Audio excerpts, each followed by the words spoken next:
Welcome back, Pod People. My guest today is Dennis Vincent, the writer-director of Mark of the Werewolf, a really fun, low-budget creature feature. And this is the second movie about werewolves that I've interviewed somebody about recently, and it's very different from the other one. The other one was very much a sort of psychological horror where the werewolves, are they real? Are they not? They're a metaphor for, people dealing with their emotional issues. In this, that is not a question at all. There is definitely a werewolf, and it is very much a physical creature running around killing people. I love a good creature feature. I love seeing the costumes, the Mhm. prosthetics, Yep. seeing how the filmmakers bring non-human entities to life. And that's a hard thing to do on a low budget. And so I'm really curious, what prompted you to make a creature feature like this? And then why specifically a werewolf?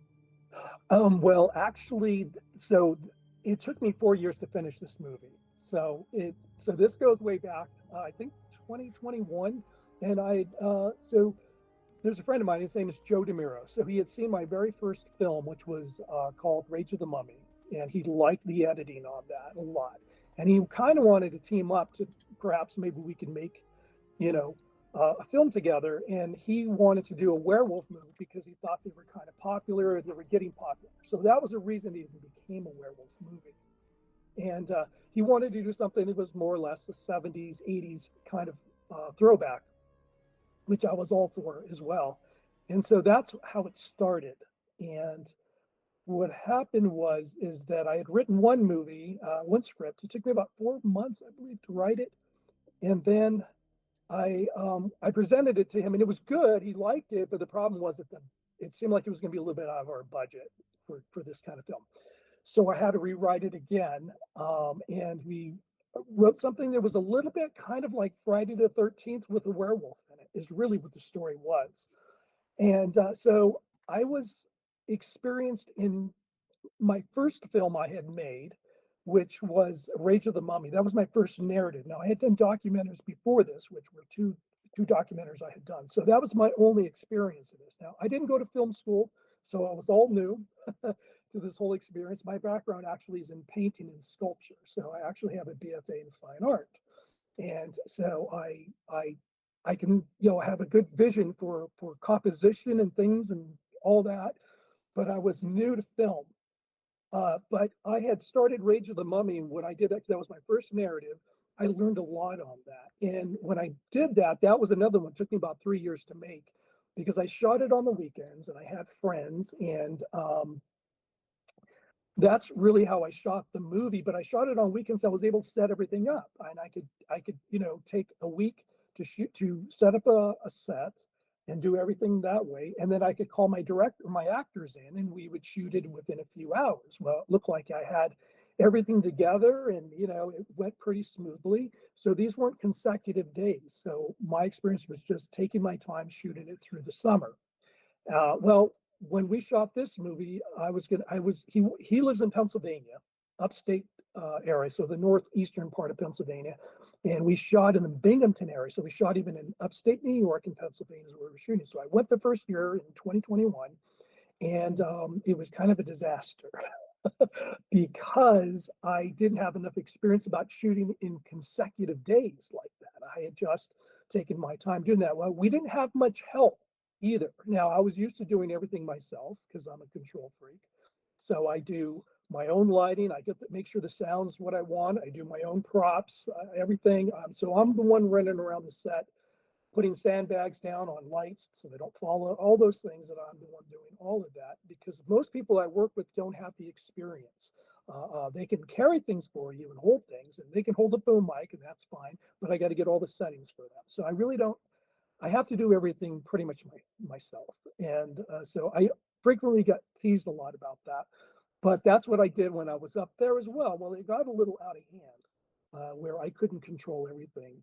However, we did have a stunt team that came up for 5 days, and I did have Kevin Ward, who was a makeup artist, and he is the one who made the actual werewolf costume. I didn't do that part of it. I wasn't going to go that far, but I had him do it. and he did some of the makeups, the gore makeups, and I did some of them, and then Mark Rowe did some as well. So it was kind of an effort. Although the better makeups were done by Kevin. So we went up. I had him there for 5 days, and I had Mark Grove and his Sarah Salazar and Nate Coyle were there. They were assisting um, Mark on the stunts. So that we had them for 5 days, and we had 5 days of rain. But not when they were. It was raining when they were there, but we missed like 3 days while they were. So the stunts that we had for the exterior shots, that's when it seemed to be raining. So we had to change the script, bring it indoors, and we couldn't do a lot with the stunt actors at that point because the ceilings are very low and we couldn't throw people around. So there was a lot of compromising, which is very common in filmmaking, right? You compromise a lot. So I was not happy with a lot of things that were going on. I wasn't happy with some of the makeups that were happening, and not to Kevin. It wasn't Kevin's fault. This was all improv. Everything that we had. Also, the stunts were not working out the way I wanted, and I just thought it was turning into a disaster. But the team left. I was still there for another week and a half, and we were trying to get everything we could. Well, it seemed pretty obvious that we were not going to get this whole thing shot. So a lot of people were upset with me. I was upset. Oh no. There was a lot of people that wanted to strangle each other. We thought, okay, this movie is not going to get done, and a lot of people were mad about that. But I said, no, no, no. I'm going to come back next year, and we're going to get this thing done. Okay. So the following year, I went back to the location, but we lost the location that we were renting.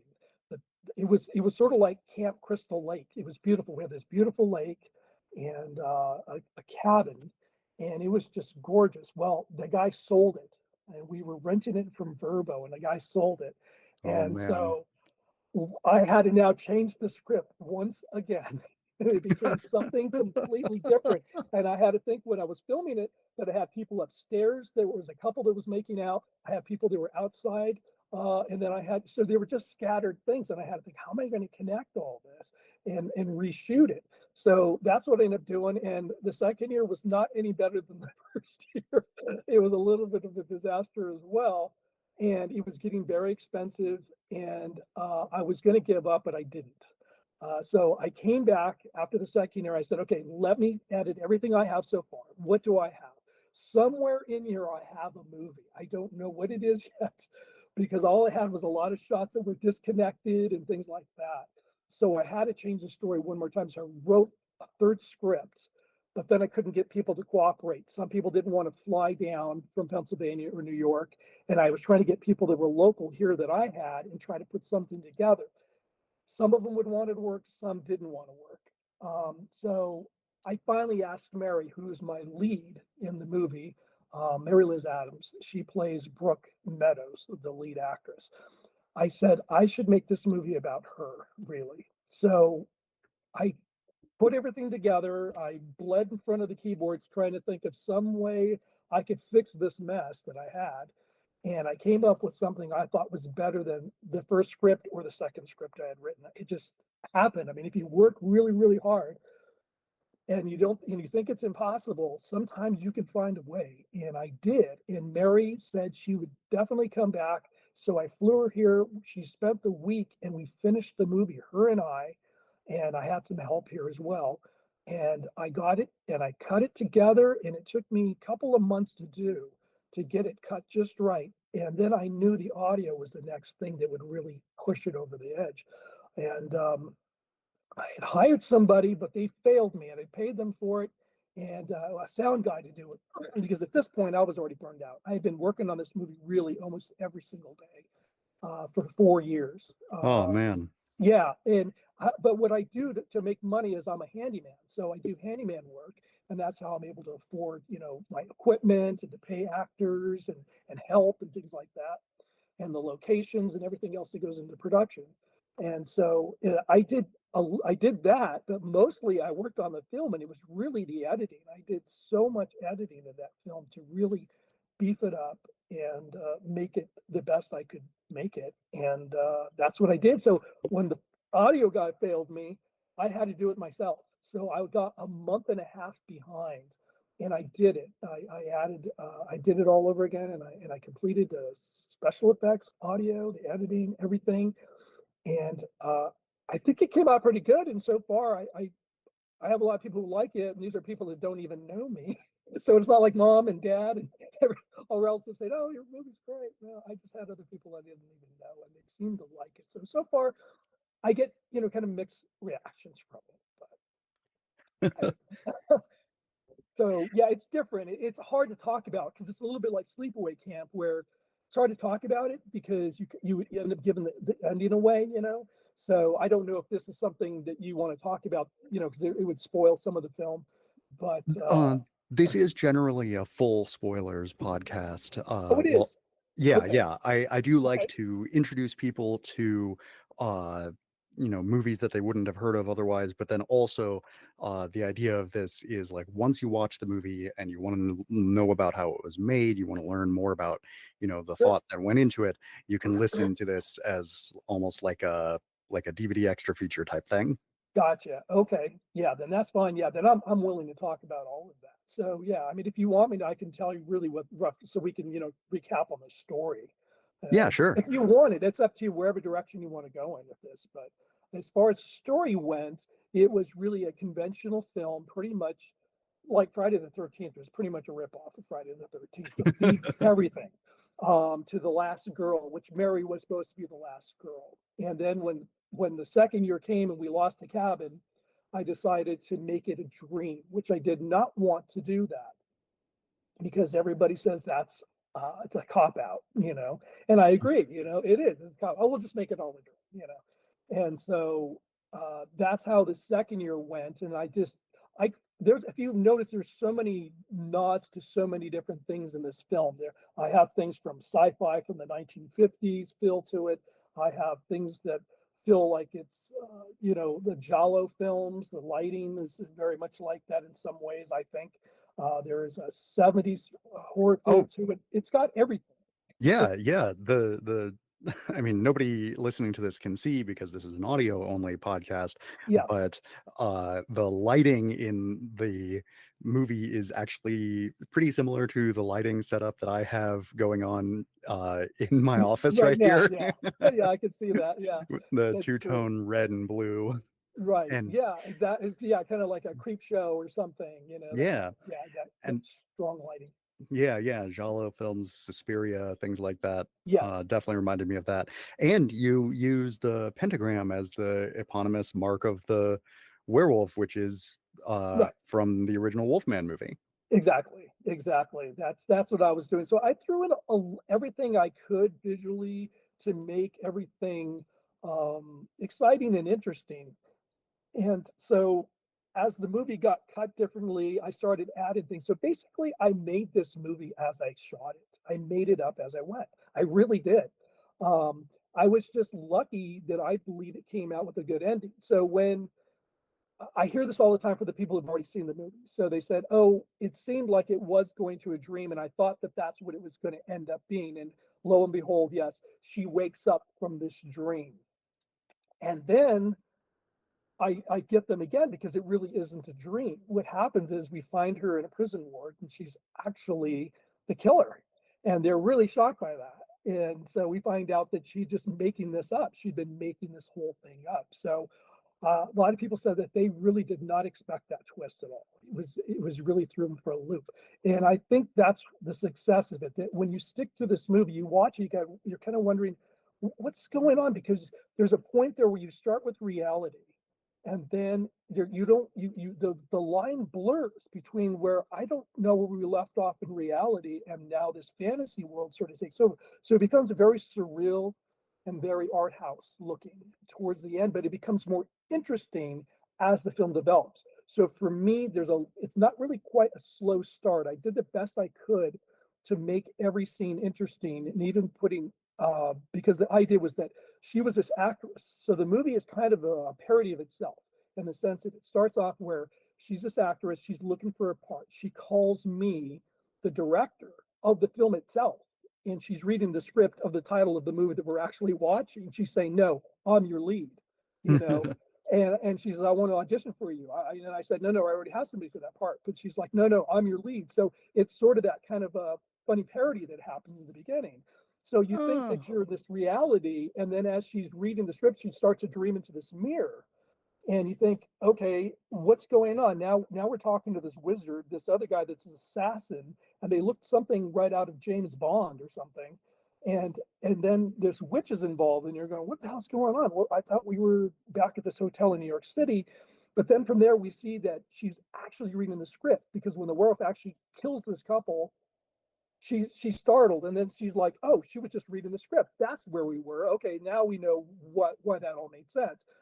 But as things continue down the line, reality that she was reading in the script starts to seep into the reality of her own world.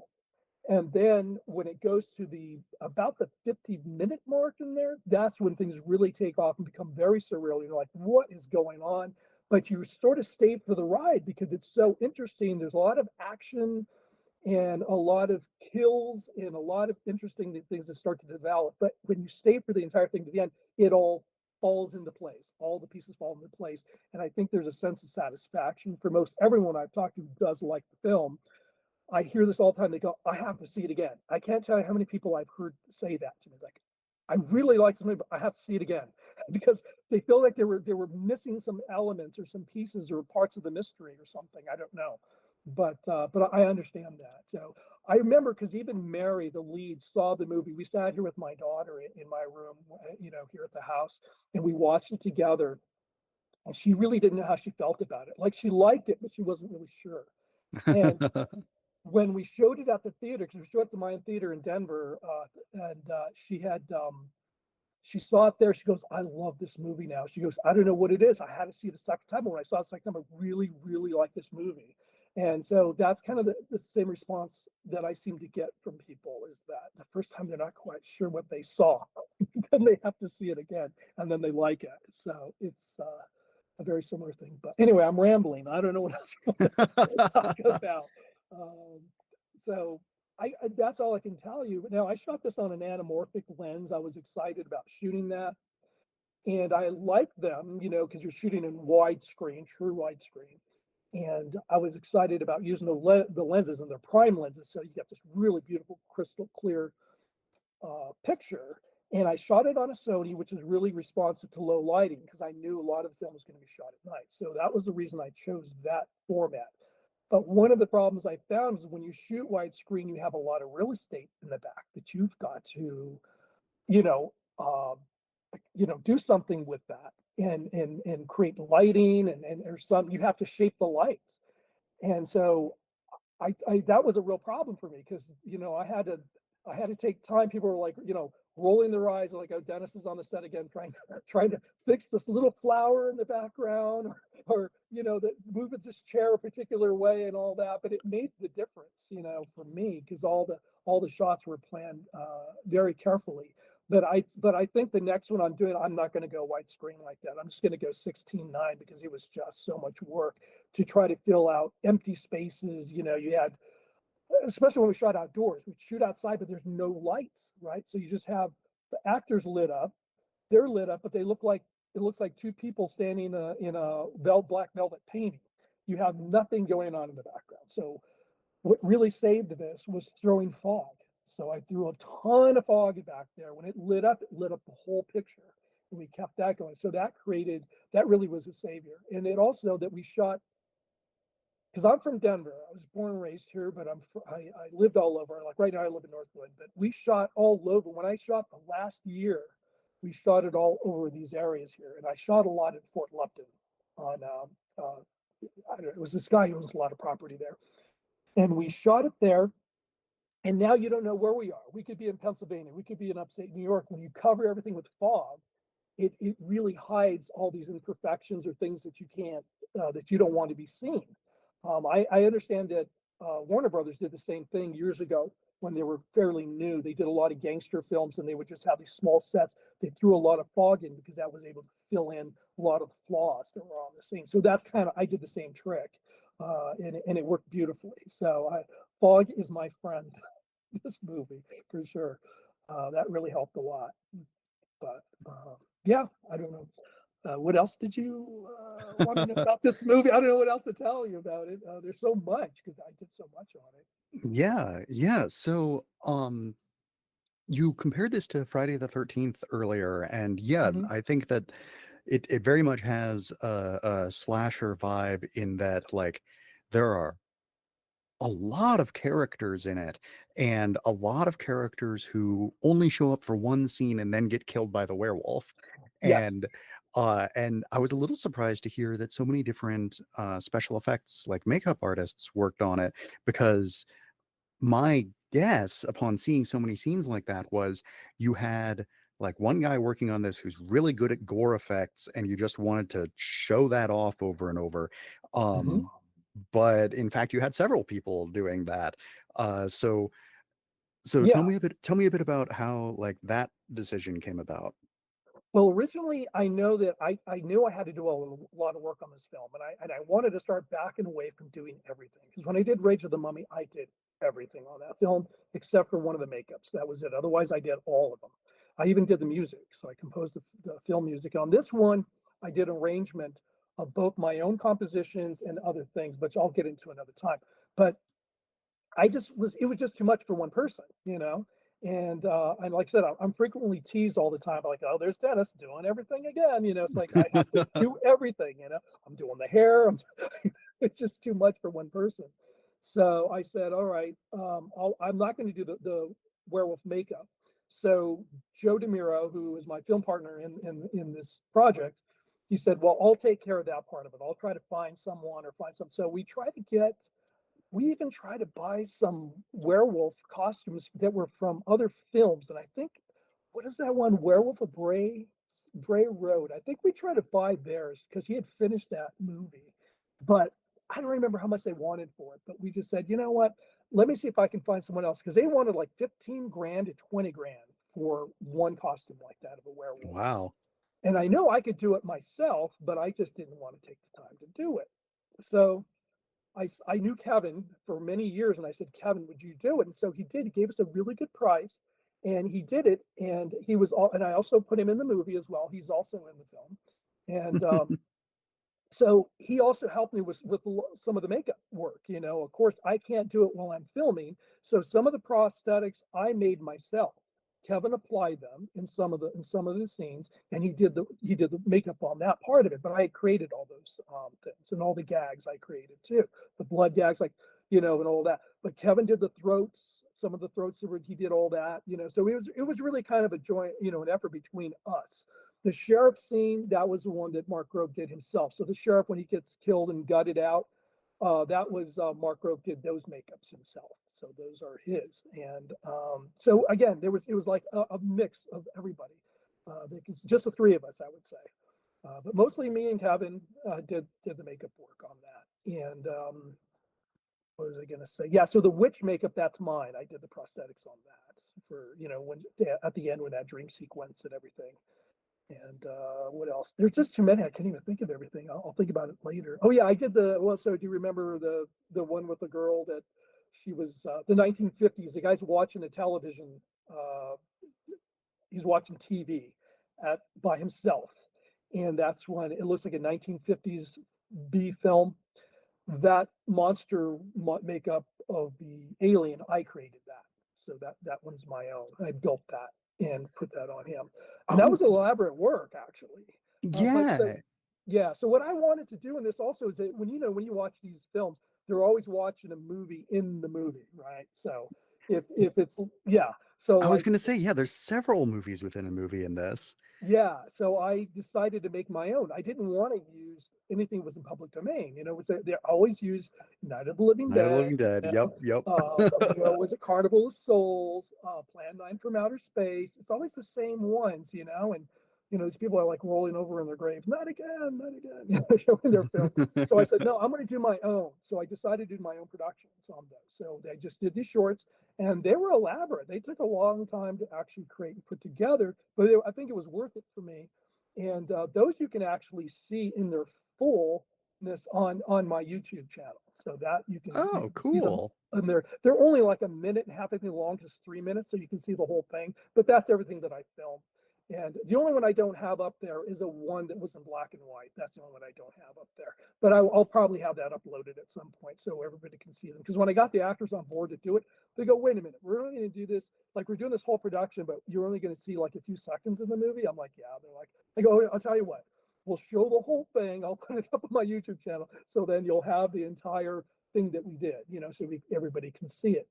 So my point was I wanted to make them, and when I did them, I was like hoping, I hope nobody says, "Gee, I'd rather be watching this movie than the one they're actually watching." That was sort of a danger, because I always wanted to do a zombie movie, and I've never been able to do a zombie movie, but that was the closest one I was ever able to do, that little short, and that was a lot of fun to do. But I wanted to make them look not perfect because I didn't want it to kind of overpower the film I was actually doing. So I wanted to make them look like they were backyard films or, cheaply done. And that's why they're very corny. And, I had fun with them. We had a lot of fun. Everybody had fun doing it. So those were all shot here in Colorado, those ones with everybody that I had. So yeah, I just kept pushing, doing a lot of things to this. And we even had contacts on people's eyes. But when you film contacts, on actors, unless you have a lot of light on them, you don't really notice it very much. Like, I mean, you notice it, but it doesn't stand out. And for me, since a lot of this film had a lot of surrealistic quality to it, frame by frame, I rotoscoped out each one of those eye lenses on every actor for every frame. And I enhanced it. I made it brighter. So that's why it looks Oh. better. That's why it looks like it stands out a lot. So that's why it took me so long to make this film. That's one of the things that took me so long. So every single eye in there, it's been enhanced because if you look at the raw footage, it's there, but it's kind of dull. It's not real bright and stands out. And that's why you look at that movie and you go, God, those eyes are really like really standing out, and that was the reason. So that I wish that, and I work with Final Cut, but I'm switching finally this year. I'm going to be going to DaVinci Resolve. I really want to try that because it's kind of what Final Cut used to be years ago when it was like Final Cut 7. I cut Rage of the Mummy on Final Cut 7, and then they switched over to 10, and then you had to relearn everything because it was like what they call a magnetic spine on everything. And oh my God, you were just like cursing every day, every 5 minutes, trying to learn this new system. I know it pretty well, but I've learned over the years. I've been working with Final Cut. That's where I started, was on Final Cut in 2005 is when that's how long I've been doing this, since 2005. And I learned there. Actually, in something called Final Cut Express. It wasn't even the Pro. It was in between the consumer one, which was iMovie, up to Final Cut Pro. I was using the one that was in between, was the intermediate, which was Final Cut Express, and that's where I started. And I've learned with it ever since. So I've always liked it. But I've learned over the years, I think it's really more for people who do industrial things or short films. It Hmm. really works better on that kind of format. If you're doing like a large, a movie that's, an hour and a half, it just doesn't seem to flow very well for me. It seems like it seems to break down at a certain point. Like it can't handle you start to go up past 40 minutes, it becomes sort of unwielding. It just doesn't seem to want to work. And that, but it has some good points and some bad points. But I want to try DaVinci Resolve because it doesn't have the spine snap, and which really becomes kind of a problem sometimes for me. I just don't like that feature Y- on it. Yeah, I'm not actually sure what spine uh snap like that is. Well, what it is, like, when you take a video, like one of your clips, you drop it on the timeline, right? And then you put another one next to it, it'll snap. It'll snap right next to it, so there's no frames in between. Like if you ever like taken some Oh, other yeah, okay. film things, you'll put Yeah. one, you can move it, and then you have blackness. It'll be black until it gets to the next frame. But you butt them up together and they snap together. This is a feature it has on there all the time, so that you never like have a black frame anywhere, like a drop Ah, frame. yeah. It's really a bitch to work with, I can tell you. DaVinci Yeah. has that same feature, but you can toggle it on or off depending on how you like it. And they call it magnet. Oh, okay. Um, Yeah. The yeah. magnet. Yeah. Okay. That's the same kind of thing with Final Cut. They call it something magnetic, but they call it a spine, a magnetic spine. So I Okay. guess that's how they view it. And but anything you put on top of it, so whatever you put over the top, if you're going to go into a B-roll or you have a secondary thing that you want to put over the top of that, then those don't actually snap. You can move those freely. Although you have to hold a certain button down or whatever to unmagnetize it, but it won't stay that way permanently. It'll once you let go, it'll snap back again, and it drives me nuts. Yeah, in So DaVinci, it's just a button, and if you press it, it turns off until you press the button again. right, I don't like that because for me, I would rather be able to move things around like playing cards. You know, I view them as like sort of like playing cards you can move around on a table because then I can move it freely where I want and try different arrangements. But when you have this snap feature, it drives you crazy. The only thing you can do is put like a slug on the main line and then now put the other ones on the top and then you can arrange them. And then once you get them where you want, then you have to erase that, one at the bottom and let them all snap in. I just not my way of working. I really liked the old way of working because I could try many different types of combinations. Now you can do, I understand that you can do different combinations if you want with this, but it just gets to be I just not my way of working at Yeah. all. I don't like it, so I want to try. No, that, but I understand the coloring is even better and so Yeah. all. Yeah, and if anyone listening to this is an aspiring low budget filmmaker and they want to learn how to do color grading or editing, I strongly endorse DaVinci Resolve. You can get the free version is like actually just completely free, and it does almost everything that the full version does. And the full version is a one-time payment of, I think it's 300. $300. Yes, Yeah, 300. it's Yeah. not a subscription fee, which is really Right. good for a modern software. Exactly. Yeah, I do. I mean, I've seen people work with, they like working with Adobe, what is it, After Effects, and all the other. What's the other one? DaVinci. Well, no, what is it called? I can't remember. But the one that Adobe has, very popular. That's a subscription base. I don't want to Yeah, pay for Premiere Pro, I think. Premiere Pro, right, and After Effects. Those I don't like paying for prescription or subscription based thing. I would rather pay it and then own it outright. So the same thing with Final Cut. Final Cut's affordable too. It's like $300 for the pro version. Then you can also get motion if you want to do special effects with it. Although I got it, it's only $50, and I don't use it. I hardly ever used it on this. I didn't really use it on this film at all. I just did effects on this myself, and it was just a combination. I mean, again, I couldn't explain. I have to show you what was going on, how I did that effect. But most everything I did in this movie was all practical effects. So it was in camera effects. I only Yeah. had a few that were not. I only used the screen on 3 shots. That was it. And just because it was just been a pain in the butt for me not to do it, just to say I didn't do it. It was just easier just to do it and give in, and I did it, and it worked perfect. No one would ever know that I just did 3. And then one of them was the model of the house, the witch's house, when she stabs the bat. So that is a model that I inserted, in a forest, and that I built, and that's one green screen that I did. The other one was when the guy gets killed by the werewolf and he gets smacked. He looks out at the fog, the red fog, and then the hand of the werewolf comes in and smacks the camera. And then again, we now cut to him being thrown against the tree. So that was a green screen for me to go and get my fog machine, go get red lights, set them all up, put somebody in a costume just to swipe the camera. It was just easier here in my basement where I have a green screen. I put one shoulder in and I go whack. It was done. So that's what I did with that. And then there was just one other green screen, and I can't think of what it is right off the top of it. But that was it. Everything else was pretty much in-camera effects, except for when it came to the werewolf when he was destroyed at the very end of the film. Not the very end, but close to the end of the film. I did a combination of, I guess you call it compositing. So I added a lot of compositing in order for that to happen, and that worked out pretty good, I thought. So that was a lot of work to put that together. I didn't think I would be able to do it because I'd never done anything like that, and I thought, well, so I had to learn. So like everyone else, I'm on YouTube, learning everything I can. And then eventually you figure a way and you make it work. And what really sells it is audio. I can tell you that because I was very, very particular. So this guy had done some audio for me, and I felt like I was watching a silent film.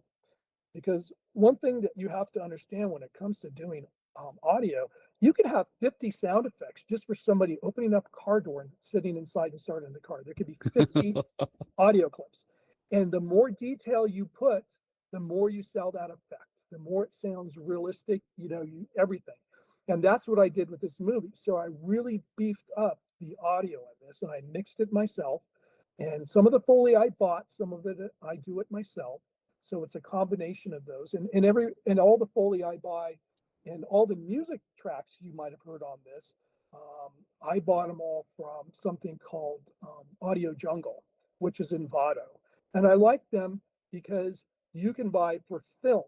I go to a lot of these other places and oh, you can get this copyright, audio or music or sound effects, and you go on there. They have nothing for film licensing. They want it for creators, for people that are YouTube people that need audio effects or need something like that. But as soon as you go into film, they just don't really have anything for them to license them. And if they do, it's really astronomical. Now, I think with Audio Jungle, they can be very expensive. So if you buy like a sound effect, let's say, a phone ringing, a phone chime, uh, it'll be like $1 on there. But then if you go for broadcast film, because you want it in your broadcast film, it goes from there for like $6. You're like, holy crap, are you kidding me?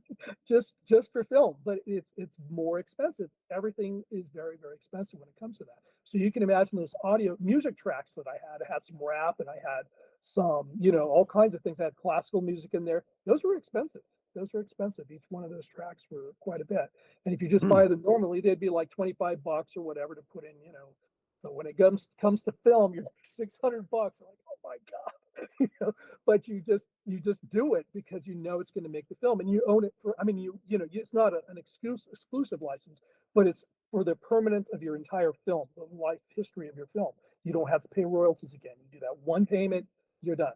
So you can do as many copies as you want if you go with that route. Now you can do some more. You pay for like the first 10,000 copies, or 15,000. There's different budgets or whatever. But you can imagine if your movie's starting to do well and you sell over that, then now you've got to pay another fee. Just pay it all and get it over with. So much easier. Or make the music yourself. So Yeah, that's kind of what I did with my movie. I did a combination of all those things, yeah. whatever it took, just to get it to work. Yeah, for my first feature film, I did all of the editing and color grading and stuff myself, Hmm. but I hired a guy that I've worked with before to do the sound, and he Right. did both all of the sound effects, the Foley and everything, Hmm. and he um composed like the background score, so that was all original, so we didn't have to pay licensing rights for that. Yes. And we Good. used one song in the movie. The song was written in 1853, so the Oh yeah. music is Copyright. is in the Sure. public Public domain. domain.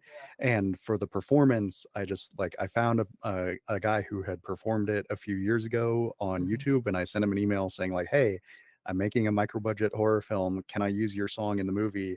Yeah. I could pay you, but not very much." And he said, "You don't even have to pay me, man. That's Yeah. awesome." So Right. Right. Yeah, I had one song that was in there that was actually it was the one where they're driving in the car and they're the young couple the first kill that was in the movie. The two couples, the girl was gurgling her blood coming out of her throat. The other guy was being thrown around. It was very funny. And that's the other thing about this movie. There is a lot of comedy in it. There's a lot of humorous things in there. Some of it's intentional, some of it isn't. So it's a combination of that too as well. But in that scene there, they're in the car driving. I had music playing. That music was actually from the young kid with the long hair. That's his band with his family. So that's his dad, his mom, and his other brother, I believe. They're playing that music, and his dad's the singer. So that was them. So I was able to use that, and that's how that one worked out. So anywhere I can get sounds, property to shoot, and actors, you just reach from all your resources that you have. And that's what I did too in everything that I do. It's just like when I did the Mummy movie, I said, well, we have the sand dunes here in Colorado, in Alamosa. We have these sand dunes out there. I said, I yeah, could shoot the Mummy there, and I couldn't do it we just did it one day. We got everything we needed. So a lot of times when you make these films, you have to think about what do I have? Like you might have a friend that has a motorcycle that has a dragon head that shoots flames out of it. You think, how can I use that in my movie? So you can write around that. You take that as an idea. He said, let me write that into the film. So it always looks like a higher production. If you look at all your resources that you have and favors that people owe you, and you're nice to people, they'll do a lot for you. You know what I mean? They really can. And Oh so yeah. so that's how I get a lot of things done because either people owe me favors or I'm willing to help them or I'm friendly to my neighbors. All my know your neighbors, know everybody you can because there's some people I know who are not like that. You know, like my dad was never a friendly person. He would just, come from his car, go right to the home, doesn't even know his neighbors. I'm like, Dennis is out there talking to everybody. How come he knows everybody? Oh, And it's oh yeah. because you can use their backyard. They'll say, "Oh, I know somebody that has a horse. Do you want to use a horse?" I'm like, "Yeah, okay, sure." This is what happens when you need to get out. You need to meet people. You need to network. You got to and take note of it. That's the other thing because then you figure, who was that person I was talking to that had that? Take a note, make a note, so you remember. And then you start to grab all these resources, and you say, "Here's what I'm going to write a story around. I got this, got that. All these things. Some of it you can get for free. So I'm no different. Oh yeah. Yeah. Uh, Almost all of my film was shot in one location, which was like a friend's house. We shot all the interior shots in the house there, and then their backyard. They have a little like Hmm. it's in Beulah, which is a small town, in a valley near the mountains, and Hmm. they've got a backyard that's a little field. They've got another part of their backyard, which is this really hilly forested area, and then they're Yeah. like 100 feet away from a graveyard. So Perfect. Yeah. See, yeah, that's what I mean. Yeah, you can get things done because a lot of times as writers, we just sit in our, with our little cubicle in our on our bed somewhere in the room or wherever we are, and we don't get out. We just think, well, we write all these things, but that's where am I going to find a football field? And how am I going to fill it with people? So you think, well, okay, can't write that, or I need this, or I need that. So it's best to find your resources, I think, first. Like, can I use that? Can I use this? And but sometimes you lose the locations like we did. I mean, lost a major major thing, but you still work with it. Don't give up. Just keep trying because sometimes it seems impossible, but if you don't give up, you will find a way, some way to get that movie done. I had three films fail me, three narratives before I got Rage of the Mummy done. I wouldn't give up. I had people move, actors quit. I lost, thousands of dollars. I started the film and I lost all this money because somebody moved to California. yeah. One thing after another, and I've learned one other thing too, put wigs on people because they cut their hair over years or over months, or they change the color of it or whatever. So if you have a wig, the style stays the same.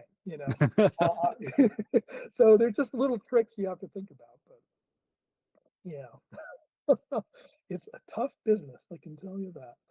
Um, yeah, I don't know. So what else can I talk about the film? I'm not Well, sure what else. let's talk a little about distribution because you sent me an actual Blu-ray of the movie, Yeah, which is the first time where? somebody's sent me physical media for a screener. Everybody else sends me like a Vimeo private link or Yeah. something like that. And so I'm curious, like Mark of the Werewolf, I don't think it's currently streaming anywhere, and your Mummy movie, I think, is also not currently streaming anywhere. It looks like it used Right. to be on Tubi and Amazon, but it isn't anymore. And I'm curious, like, why is that? Why is it not available for streaming? Okay, so yeah, so now what? So I'll go back a few years, and even how I got into this business. I never, like I said, I was a painter and sculptor, and really, I had no interest really in monsters at this point or horror. I'd seen some horror films, but I had met my partner, and he's actually related to. Do you know who Henry Hall is? He's the Werewolf of London, the Universal's very first werewolf movie. Ah, That's his uncle. So cool. I dated his nephew, and so he was connected to all these Hollywood actors, people. He knew Vincent Price. He knew all these things, Roddy McDowell, you name it. And so when I met him, we went to a lot of conventions. Well, it didn't take long where I got the bug. I was like, oh my God, I love horror. I really got into everything they were showing me.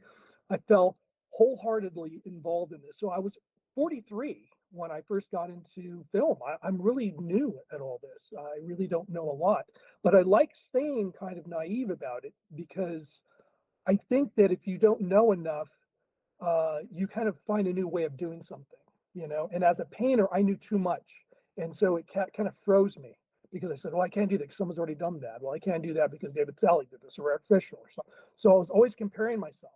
But if I live as an outsider in this medium, then I can try something that's different or something that I don't feel, I'm not really intimidated about. But anyway, so when I first made my documentaries with him, because we interviewed all kinds of people, everyone from, well, you can look it up, but we interviewed quite a few people. We created these documentaries. Some of them we didn't finish. Some of them were just like teasers that we would take to a lot of these conventions. We did 6 conventions a year for like 6 years, everywhere. I did Chiller. I did, what is it, Monster Mania, Mass Fest. I mean, on and on. And so when I started to put the DVDs out, I mean, this was 2006 was my first film. And then up to 2010, it took me some time to get to the next one. We were selling DVDs because you have to understand that there really wasn't streaming going on at this time. So if you wanted to see the movie, you had to, shell out 20, 25 bucks for everything that I was doing on a DVD. Then we teamed up with Mobius Models because I did the Monster model kits, which were done in 2010. So the model kits, they decided to create a little Frankenstein with the DVD with us. So there was a limited amount of them. There was like, I think they did 200 of them. And then we were selling those for like $50 for each DVD with the kit. So we were doing pretty good. So I would say within the first year, we did just under 100 grand on selling DVDs. Wow. Okay, because this was a really big popular thing. We were selling around the world. It wasn't just like in the United States. We sold in Canada, all over. It was even shown in England twice, I believe, all over the place. Brazil. This movie was really popular, and I didn't know it was that popular because I really didn't grow up with monster model kits. Yeah, me Done in the neither. '60s, yeah, during the monster craze. I mean, I learned a lot making a documentary, but I didn't know much about it. But people loved it because it was the most comprehensive documentary that's ever been done on the subject. Because we used to do Wonderfest down in Louisville, Kentucky, and Hmm. that's the biggest figure model convention in the world. So they get people from all over. So when I was showing some of the interviews I had, because we got a hold of some of the bigger names that were connected to that, they were excited. They said, so it did really well. We got a lot of publicity out of it. We were in magazines, all kinds of things. So it was fun. And then after a while, I said, so we were doing good, just DVDs, right? All right. So when he and I had the big split up and everything, and it turned out to be one big mess because of one thing after another, which I won't get into. But I moved back home to Colorado. I was living in Connecticut and New York for like 25 years. I moved back home to Colorado, and I was living here. And I started now trying to make some movies, more narratives, and so or trying to make my first narrative. I don't even do documentaries. I want to do a narrative. So I decided to make this this one movie that was kind of like a kid's film, and that didn't go anywhere. And then I tried to do another one called The Cosmic Creature. I got some of it filmed, and then that fell in the toilet. And then one thing, so I never gave up. But so I started this mummy movie, and I did that. And so when I finally got it completed, this was 2016 when it was actually done. 2016, I got it completed. I wanted to go the same route I had always done before, so I bought what they call replicas. If you know the difference between a replica and a duplicate for DVDs. So replicas is a glass print, so it's perfect. It gives you a really nice, clean replication of your original of your DVD, and it doesn't skip or anything like that. So they're commercially made. If you have like a duplicate made, it's a copy made, so there can be some flaws in it. Although technology has now gotten better, where even duplicates are really good now. Anyway, so Okay.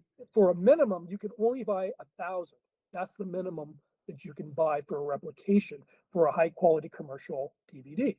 So that costs you about $1,500. So that's what I did. I went out and bought, $1,500 worth of 1,000 DVDs. And I said, okay, great. I'm going to put this on Amazon. I'm going to sell these, and I want to even put the movie up there, the video.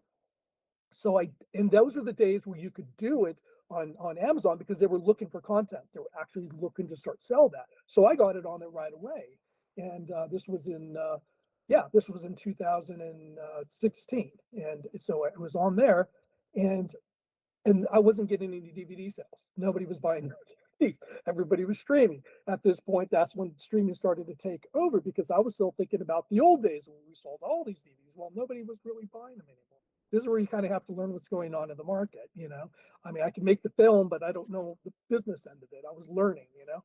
So I think in 1 year I made $665. I think I sold about 14 DVDs or roughly there. And then I had done most of the streaming. Back then, I think they paid us 6 cents for every time somebody viewed the movie on Yeah. Amazon.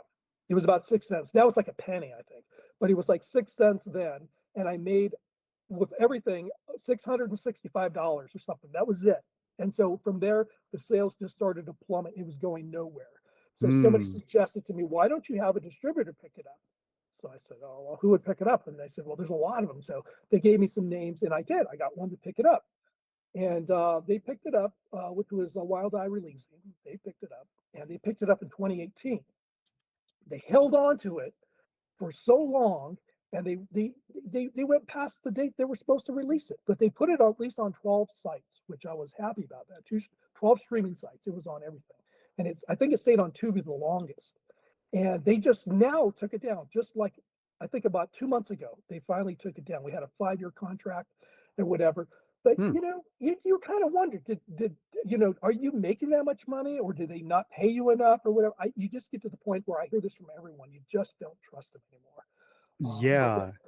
Yeah, everyone that I've ever interviewed who has worked with, traditional distributors, every filmmaker whose autobiography that I've read who's worked with yeah, traditional distributors, they have some story about getting really screwed over by yeah, distributors, yeah. which is why most people that I talk with do some sort of self-distribution. That's what I'm doing now. Yeah. Yeah, are you using like Film Hub or That's right. So I'm on Film Hub now. I passed the quality control and they now have it on their own. I don't know if you know, there's a new one out there called Relay. It's a new streaming site and they're owned by Film Hub. So Yeah, I've they just heard released about it, about but I four haven't days watched ago. it. They just launched it 4 days ago. Oh, wow, okay. Okay, so it's really new. And Yeah. you can get a free trial subscription on there and just see if you like it. It's about $5 a month, so Yeah. it's affordable. And so my movie's on that one right now, and it also got picked up on something called Play Video Now, or no, Play Video Media. I've never heard of them, but somewhere they're out there. They picked it up, so that's all I've been picked up by now. That's all I have, but that's So it's only sorry, because I are you saying Mark of the Werewolf or the Mummy yeah, movie is Mark of on the there? Werewolf. Okay. Mark of the Werewolf has been picked up by those two streaming sites Is right now. is your Mummy movie available for No, streaming anywhere? it isn't, but I will put it on probably my own YouTube channel, or I might be Okay. able to get it on another YouTube channel that actually, features films because they have a bigger volume. They can pull people Right. in. Right now, I don't have a lot of followers because I've been neglecting my YouTube channel and all my social media. I can do it now because I'm doing, my own self distribution. So now I have the time. But when I was making this movie, I didn't have time to scratch my ass. I'm telling you, you can't believe how much work you have to do. No one believes you. They just think that you're just drinking cocktails at parties and the movie's done, made itself. No, it's not. It's work almost every single day that I'm Yeah. doing something with the film. So now I will have a little bit more time to actually spend on my YouTube channel, which I want to do more, explain to people how I made my movie, like the equipment I'm using, everything that I'm doing. So even in this movie, I shot even in my own backyard. What I did is I made my own trees, which was pretty cool. So I actually took, and I'll show people how to do this, when I actually put this on the channel. But I made 4 trees in my backyard, not the full height, but they were at least 9 feet high. So the camera that fell below that, it worked perfect, and you would never know. People have no idea they're fake trees. When I pointed out, they go like, oh yeah, now I see it, but they never did before. And that's another way that you can create, environments because sometimes you don't have access to going up to the mountains or, you know, being in these locations. Well, you can build bushes, you can build all these things. And I built, like I said, 4 trees. I figured if Universal did it indoors with, the Wolf Man was one of them. I think they only had 4 trees or 5 trees for that whole set. And they just moved them around on wheels wherever they needed them, and they were able to do that. I thought I could do the same thing. So that's what I did. And I think, yeah, because even Plan 9 from Outer Space, that was all indoor studio. and those are all fake trees. And if you look at the graveyard stones, that they walk, they move and wiggle when they walk past them. So it's hilarious, you know. But anyway, I took the same concept and it really saved me, you know, because every time I'd go up to the farm to shoot up somewhere, it would cost a couple $100 every time I went, and you know, it got to be a little expensive. Not only that, the trip was kind of far for me because I was living in Denver at the time, but now I live closer, Is live that north. is that because the owner of the farm was, like, charging you a fee, or He really wasn't.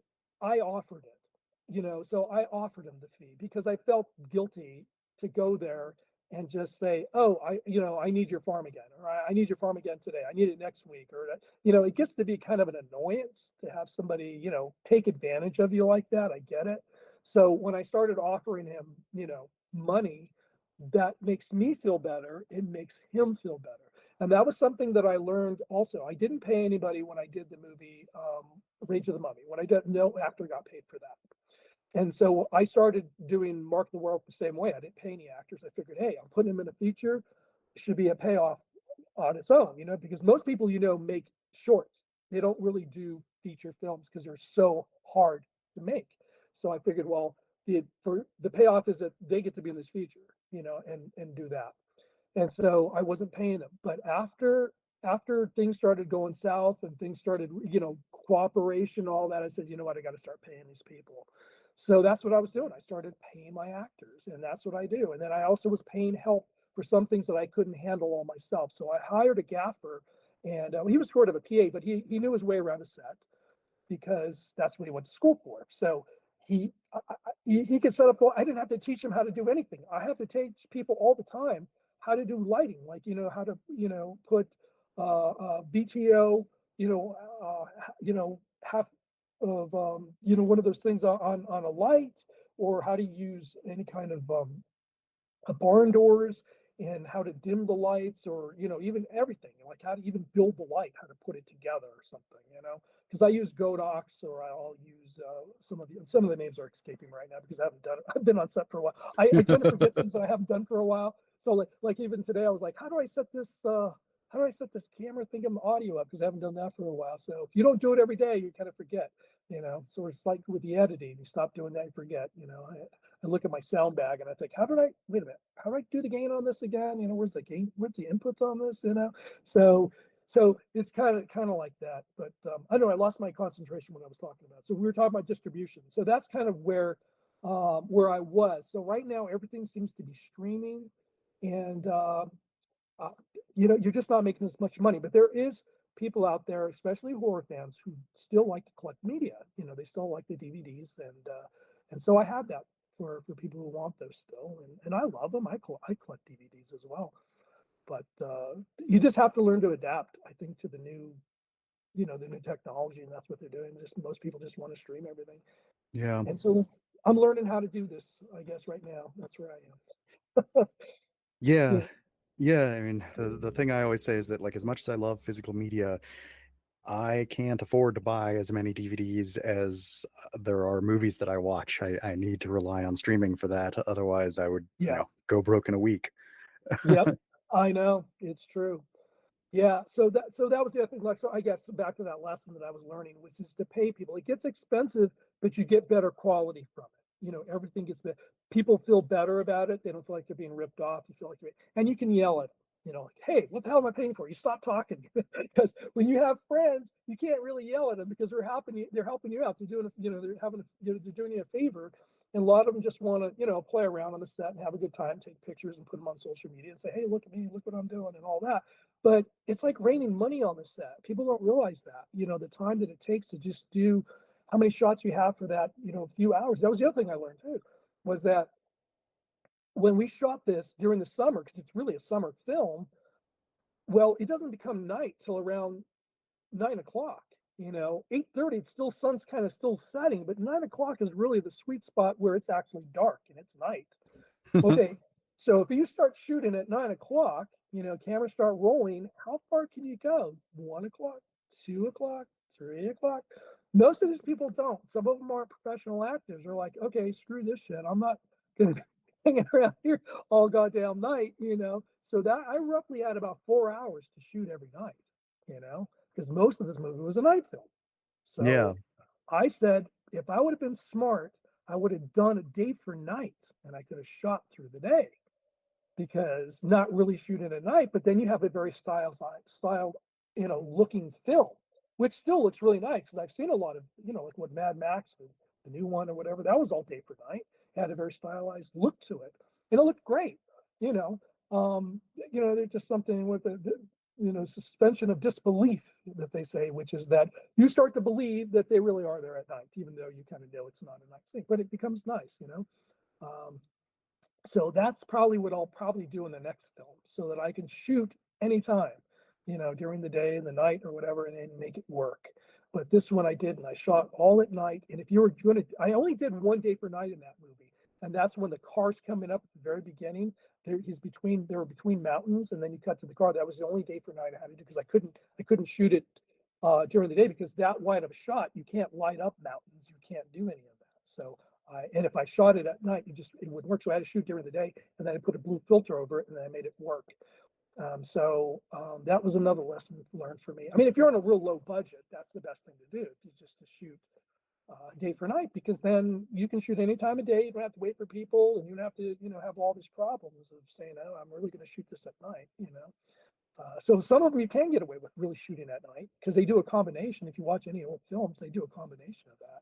And black and white, you can homogenize everything, all together, and you would never know, other than those old cowboy movies when they're squinting, and they're supposed to be the moonlight's really strong out tonight. But that's all shot during the day. Some people Everyone was don't just know that. very squinty back then. Yeah, they were. So, they were there. So anyway, that was something else I learned, is that I could only shoot 4 or 5 hours a night. Although we did go one night till about 5 in the morning, and we were at each other's throat because there were just people were exhausted. They were blowing their lines, and it's just too much for when you're working that low budget. If you're in a high budget, it's different. People have trailers and go and relax, get a refreshment, come back.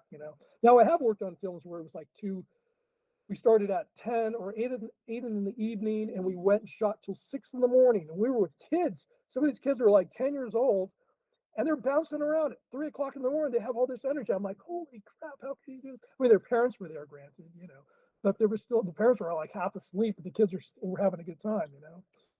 So there are some people that are very good at night. I tend not to be. I'm more of a morning person, but some people are night people. you know, I don't know how well I would do um, on a set where I had to be up that late every day. I think that's why I like being an independent. I can control whatever the hell I want. So if I feel like, okay, we're done, or whatever. So decide what I want to do. Being an independent, it's great. But if you get hired and you work for somebody else, you got a job to do. You may have to suck it up and work till 7 in the morning, 7 at night, 12 hours on the set. Which is fine. I've done 12 hours. That's fine. But usually during the day, I don't really go. I don't like the third hour shift thing. That's just a little bit much for me. I'm like Y- falling asleep at that point. Yeah, uh, a few months ago, I did my first bit acting on somebody else's project. I've only been behind the camera and doing interviews like this before. Um, and we were doing 12-hour shifts starting at 7 p.m. Yep. So, Going to 7 in the morning. Yep, yep. I know. That's typical. That's a very typical Hollywood schedule for shooting. I generally don't like to do that, if I can avoid it. Like I said, I've only done it mostly on other people's sets, not really on mine. I Yeah. only had it one time on my set. Like I said, we worked late. That's because the crew was pushing me. I'm like, all right, okay, okay, let's go. If you want to go 4 or 5 in the morning, let's do it. So we did, but it just becomes exhausting. I just don't like it. I want to have fun. I mean, that's a lot of why I do this. I do it because I'm having a good time, and I want to keep it that way. And so that's one of the reasons. I just want to have fun and make sure it's going well, and I want to do a good production. I think that's why it takes me a long time to do them because I mean, hell, I could have done a lot of films, but they would have been a piece of crap, I think, quality wise. And one of the things about doing this kind of movies is I don't really have time to direct. That's sort of like the last thing I get to do because I'm looking at lighting right? Do I have all my camera settings, the exposure properly? Are they clothed right? Is this blood gag gonna go okay? All then someone's calling me, I'm gonna be late. So I'm like, I got to pick somebody up from somewhere, and I'm doing all of this stuff. And I go, now we got to worry about catering on top of it. So then finally, when it comes down to the scene, we don't even get to rehearse. I'm just like, okay, I think you know your lines. Let's do it.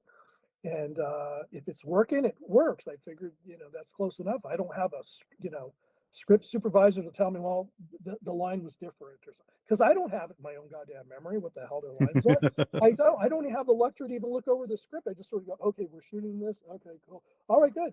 You can see where all these mistakes happen, all these continuity mistakes happen. So you just can't compete with people that have a big budget.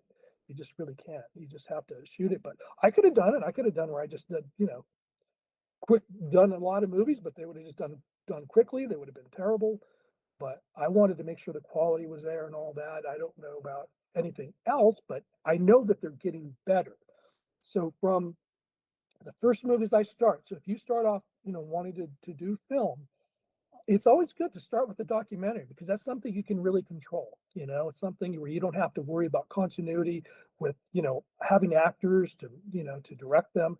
You just do interviews or you can do some reenactments, of course, with documentaries if you want. I mean, there's different types of documentary style, but it's one where it's really kind of interviews. You can sit down, you can edit it, add some B-roll to it and clean it up and do some really nice stuff with it. You really learn a lot about putting a story together, all these things. So it's a great place to start. And that's where I started. But once you get past that, you kind of like, you start itching for wanting to do, like, I want to do a narrative. I want to do a real movie. I want to have actors and, I want to do all that. And that's what happened to me because we were interviewing all these people like George Romero. And I was like, God, I want to do what he does. I don't want to be interviewing them because everybody's like, well, what was he like? It's like nobody cares about my movie. They just care about what was George like and what was, whoever we interviewed. And I was like, I want to do what they're doing. So that's how then you start to learn to do that. But it becomes a disaster sometimes when you first start, and it's not going to be good. And so mine failed. The first two that I started didn't go anywhere. And then Rage of the Mummy stuck. It wasn't a great film. It's watchable. It's got some good things. Although I hear from people say, why do you put that movie down? It's really, really good. I really like it. That was one reason so I have people that love the film because it doesn't have much blood content, very little, if any. There's no cursing and there's no nudity. And so it's not scary. It was actually kind of that one. It was inspired from Dr. Fives, Oh, the abominable yeah. Dr. Fives. So, I couldn't do anything elaborate like that, but that's really what it is. It's really that movie. That's what I did with that film. So it's a very safe film for 7-year-olds to watch. So I get families who say, I'm so glad you made that movie because I can introduce my kids to horror without scaring the bejesus out of them or something that's not appropriate. So some people really like that movie for that reason because all the killings are off screen or but it moves quickly. So the editing styles, it's a fast-paced film, so it doesn't get boring at any point. It's actually done pretty good. So that was a reason that even Joe complimented me, wanted to work with me. He says, "Man, you're really good at editing. You're good. You know how to pace these things." And I said, "Well, I've done some documentaries, so I know how to do it because you don't want to bore people with it." But so the acting was, not the best. It was some of the actors were really good, but some of them weren't. I was the mummy because I could always count on myself. And part of it was hilarious because I'm only 5'4". When a shoe's on, I'm 5'5". Okay, so I was a midget mummy.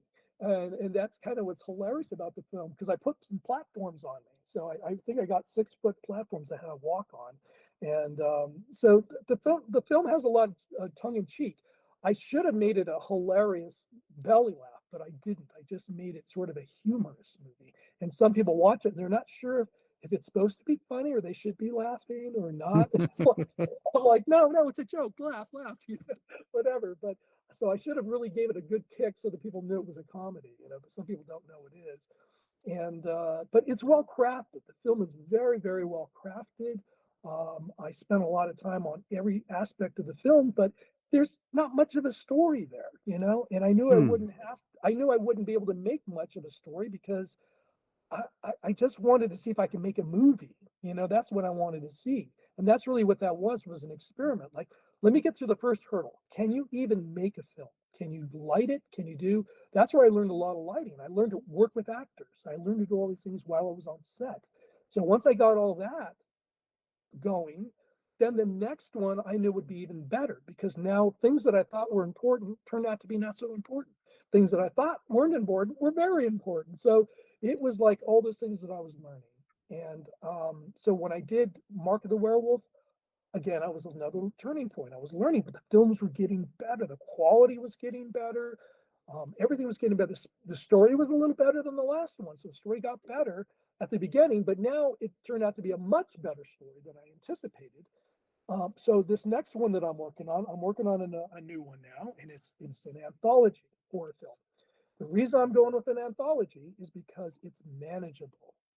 I can do shorts, put them together and unite them into theme and then one theme. And now it's manageable for me to do that. I don't have to rely on one actor for years and years or months and months to happen. I can get them all knocked off. If it's 20 pages, I can shoot that in a week, week and a half, depending on how elaborate it gets. And then I just cut the actor loose. The movie's completed. Go to the next one. And now I don't have to go through all the heartache and screaming and the continuity. And then in the end, I have these beautiful wraparounds that combine the story together now. And now I have something that's as strong stories, because these stories are really, really good. These are very good stories. And that's why people watch them. They watch them for good stories. They want to be hooked. They want to invest and get emotionally involved and all those things. But it was really hard for me to do that, which I even knew with Mark of the Werewolf because it was kind of based on Friday the 13th, which is those are one-dimensional characters. If you think about it, we don't really know them three-dimensionally. If people, some people aren't familiar with that term, three-dimensional, they've heard of it like a three-dimensional character, you know. And what it really means is that you learn emotionally what they're like in the public, how they act publicly with several people around them. What they are like intimately is the second part, and what they're like alone, the personality. And that is what actors want. They want a three-dimensional character where they can show what they can do privately for this character, what they're really like behind closed doors and in their mind. Are they twisted? Are they all these things? What are they really like? What are they like with one other person intimately, with their relationship, and how they really act publicly? Well, if you look at Friday the 13th, it was pretty much public. They were really just a one-dimensional character. They really didn't, you didn't get into this deep, philosophical conflicts or, anything like that, emotional turmoil. It was pretty much just kills, and how are they going to escape, and that's still exciting. It can be fun. So that's really, I knew for this film, that's what I was going to do. But when I introduced the psychological, because this movie really in many ways is a psychological thriller in many ways. I never thought I'd write a movie like that, but somehow the movie starts to tell you what it wants to be. And you start following that path. You start intuitively say, oh, here's what I think it needs. And I had a little time to do that because it was 4 years me trying to fix this and make it up as I went along and recut it. That I said, this is really what it needs. And so I called Mary. She loved it. We got it together, and now it worked out really well. But I got lucky. I really got lucky with that one.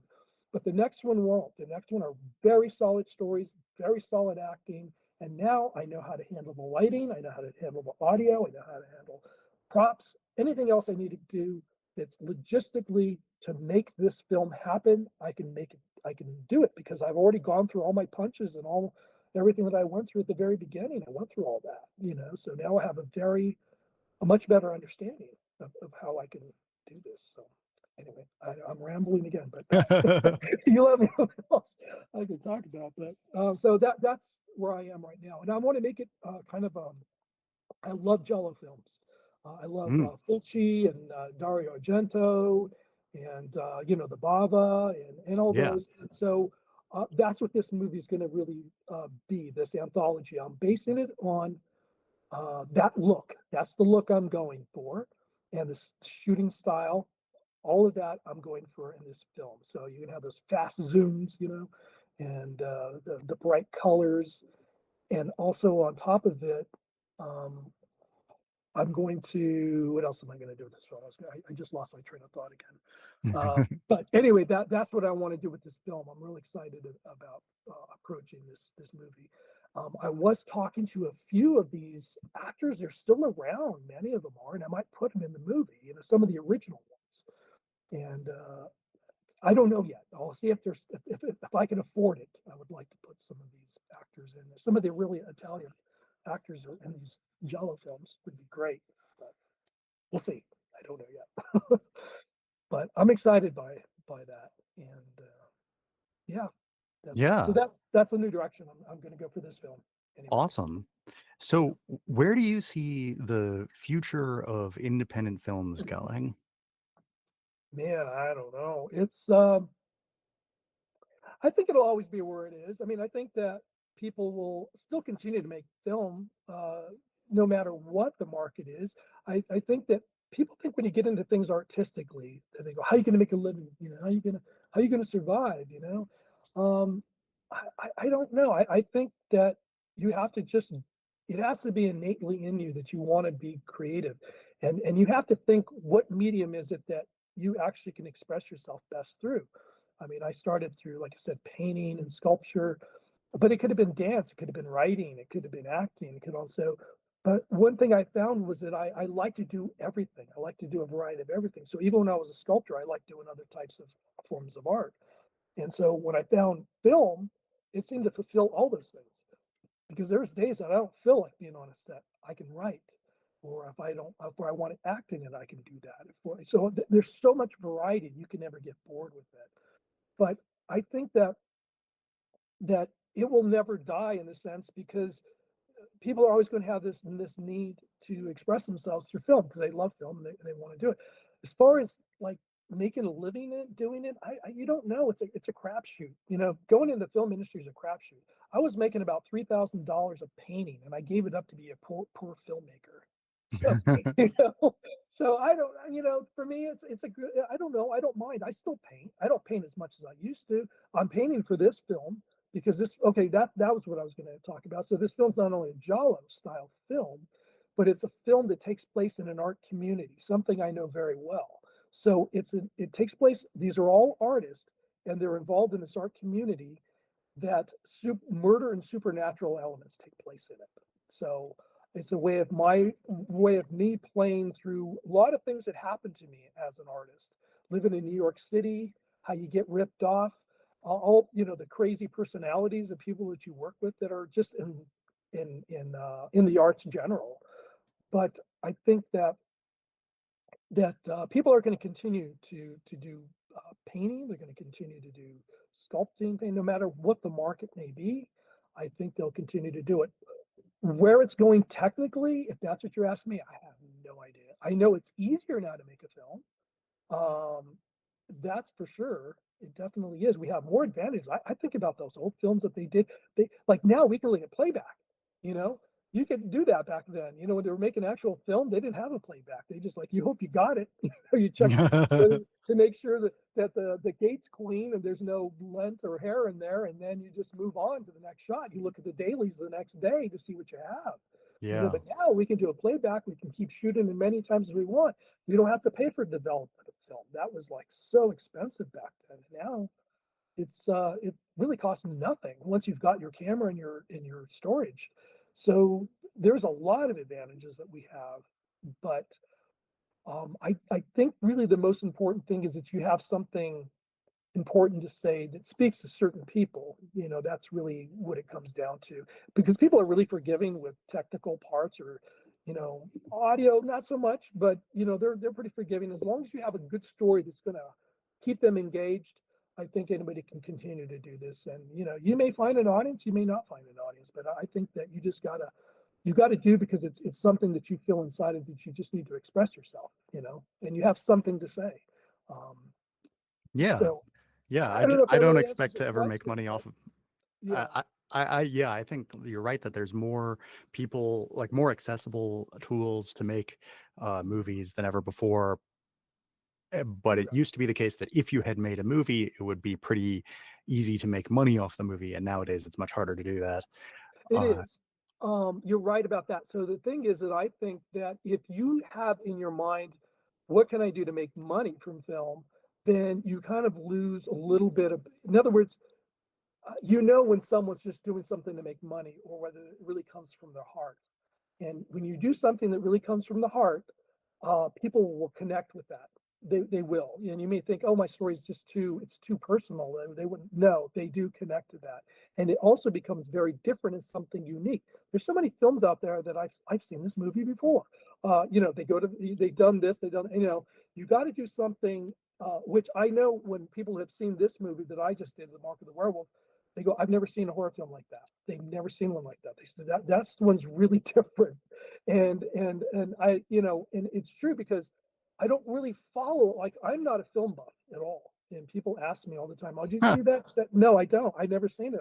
I just do everything from my point of view, from what I know and my experiences. A lot of the films that I do, all from personal experiences, that they're based on that to some degree. But I look at people that I know that really know film really, really well. There's some friends I know, they've written scripts, and I've looked at it and I've even helped them film some of their things. And I thought, you watch too many films. You are copying too many people because I've seen this movie before. And it's just going to be one that's forgotten because you didn't make it personal enough.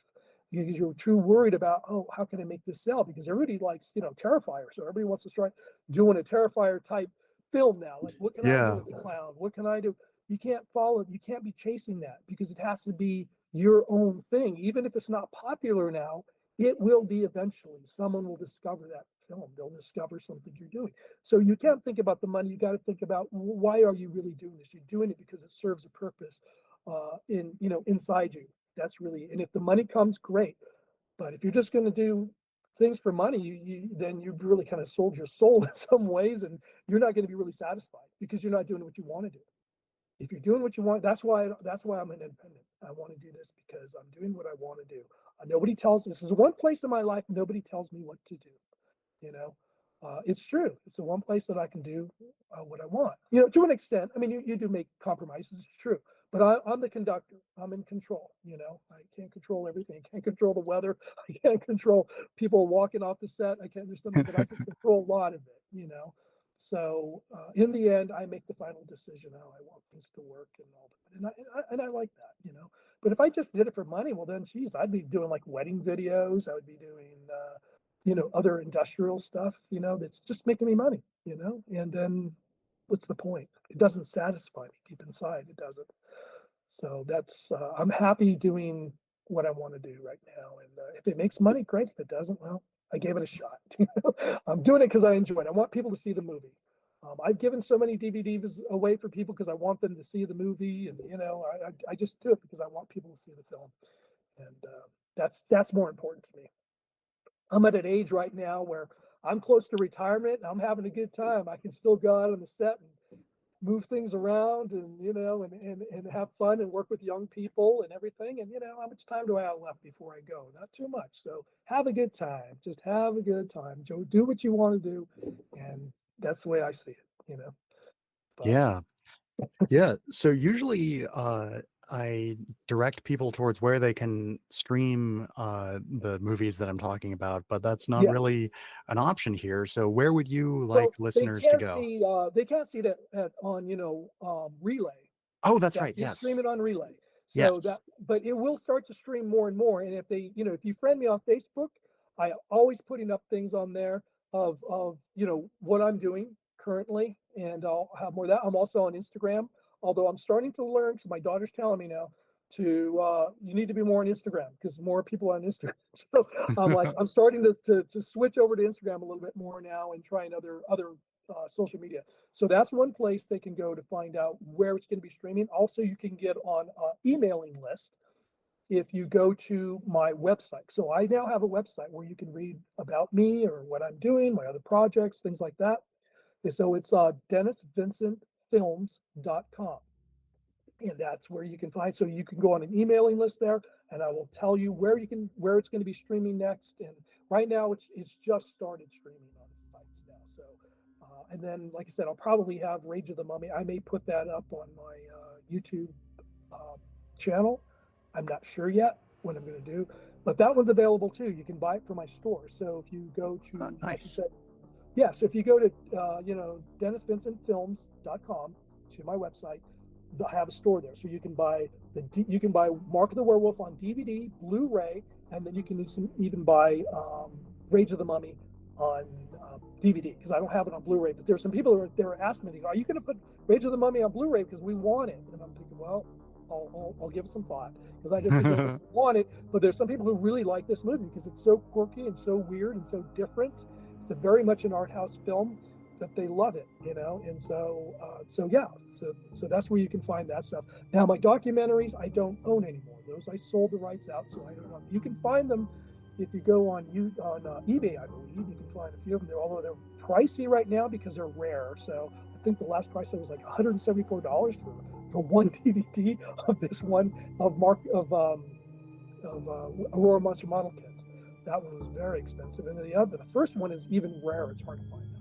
But those ones were good. They were a good starting point. But right now, that's where I'm going. I'll keep everybody up to date on what I'm doing, I guess. Awesome.